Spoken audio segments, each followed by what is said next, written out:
ఒక చీకటి రాత్రి గ్రామం చివరలో ఉన్న పాత హవేలీ.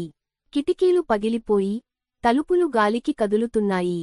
చంద్రకాంతి ఆ ఇంటిని భయంకరంగా చూపిస్తోంది. ఆకాశంలో గబ్బిలాలు ఎగురుతున్నాయి. చుట్టూ మబ్బు కమ్మేసింది. నగరం నుంచి వచ్చిన రవి ఆ హవేలీ ముందు నిలబడి ఉన్నాడు. తన చేతిలో బ్యాగ్, ముఖంలో కాస్త భయం, కాని ఆసక్తి కూడా ఉంది.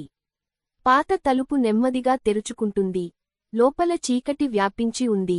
రాత్రి గది లోపల అద్దం ముందు రవి నిలబడి ఉన్నాడు. అక్కడ ఒక్కసారిగా తెల్ల గౌను వేసుకున్న చిన్న అమ్మాయి ప్రతిబింబం కనిపిస్తుంది. ఆమె చేతిలో పాత బొమ్మ ఉంది.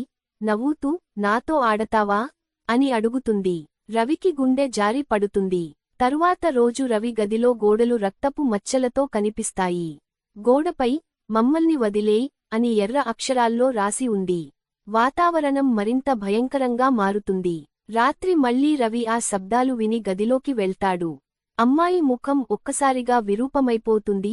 కళ్ళు నల్లగా, నోరు పెద్దదిగా, అరుపులు గట్టిగా. రవి వెనక్కి తడబడి పడిపోతాడు. తరువాత రోజు గ్రామస్థులు ఆ ఇంటికి వస్తారు.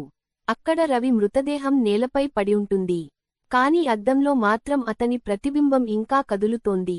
కళ్లతో వారిని చూస్తోంది.